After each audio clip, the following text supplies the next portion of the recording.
Hello everybody. One last video that came about as a result of Jay Moss's recent video on elbow and forearm injuries.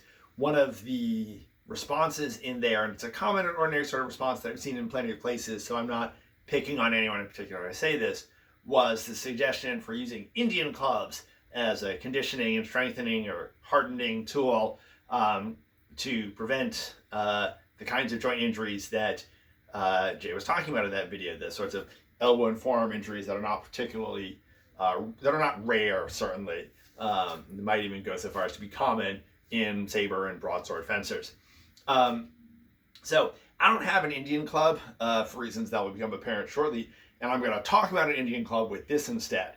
This is a small part of an adjustable dumbbell set that I own. The adjustable dumbbell set that I own cost me $40. It is adjustable between 2.5 pounds of weight up to 40 pounds of weight. And I can put weight on one end or both ends. And I can do a much wider variety of exercises with it than I possibly can with an Indian club. And costs a lot less. And it's much more adjustable in weight. So that 40-pound Indian club set costs less than the smallest pair of Indian clubs I can order off of Purple Heart Armory when I checked their website earlier today.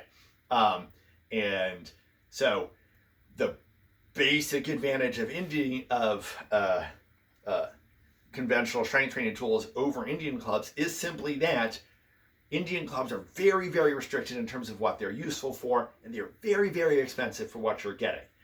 When I'm buying weight for my gym, I don't like to pay more than $1 a pound for conventional weight or $2 a pound for specialty tools like Olympic lifting equipment. Whereas Indian clubs are running you scores of dollars per pound, which is, in my opinion, nuts. And it's not a good utility for your dollar spent. The Indian club is also necessarily much more limited in terms of what you can use it for than just a basic adjustable dumbbell set is.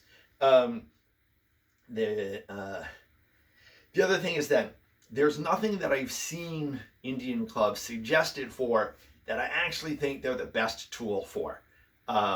So the set of things that I've seen recommended for them are doing warm-ups, but I can do warm-ups with bodyweight tools that are completely free. I can outfit an entire class with tools for doing warm-ups for $0 if I do bodyweight exercises, or outfit an entire class with jump ropes for the cost of one set of Indian clubs. So if you like using Indian clubs for your warm-up, that's fine. Like, I'm not going to argue that point.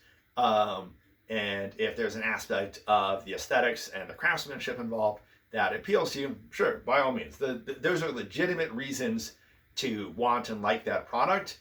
They are not, however, reasons that indicate particular utility or reason to recommend them to other people that are exercise-related reasons. I've also seen them recommended for range of motion exercises.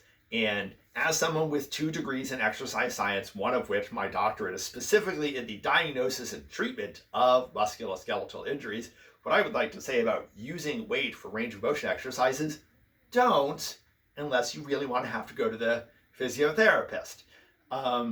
I would never recommend using a resistance tool of any kind for doing any sort of range of motion or flexibility exercise, simply because it unnecessarily increases the risk of injury without any conceivable benefit to the outcome of that exercise.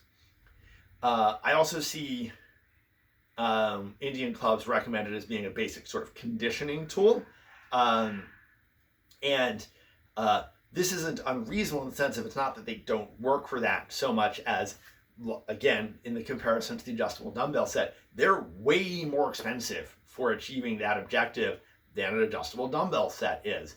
And the reality is that for training historical fencing HEMA, doing most of your conditioning sword in hand and doing strengthening work with your weights is generally going to be a more efficient use of your time than having dedicated arm conditioning tools like an Indian club. Lastly, I see them get recommended for strengthening. Indian clubs don't weigh enough to be good at that. They just don't. if you can swing a 2-pound broadsword or a 1-pound saber, 1.5-pound saber, that's, I just talked about the like 500 to 1,000 gram range. Yes, I'm fudging the numbers. I do know the differences. For swords, than a 1 kilo Indian club's just not a meaningful amount of weight for strengthening purposes. Basically, anything that weighs little enough that you can do 15 or more repetitions of a particular exercise is not going to be good for strengthening. There's just no way around that. So, like, to be able to get up to the point where I'm doing strengthening sorts of actions with Indian clubs for anything except for like isolated wrist motions, I'm going to need to buy the most expensive Indian clubs I've ever seen, at which point I will have an awkward single-use tool for which there's no ready progression method. And for the same amount of money, I could have bought like a complete weight set that would cover me up to like 150 pounds or something. Much, much more useful than that and be useful for a much wider variety of exercises. So there's no way around the fact that Indian clubs being made of wood are made of a very low density material that strength training tools just aren't made out of, because they're too low density for them to be practically made at weights that are meaningful and useful for someone who's in good enough physical shape to be training historical fencing or HEMA. They're just not going to be heavy enough to be a strengthening tool. So that's why I don't recommend Indian clubs, and recommend an adjustable dumbbell set instead. It's a much more useful and cost-effective tool for achieving a lot more outcomes than you could possibly get with just an Indian club. As always, I appreciate questions, so feel free to post questions wherever it is you find this video. I will endeavor to answer as soon as I can, because I love getting questions and talking about this stuff. Thank you, and have a nice day.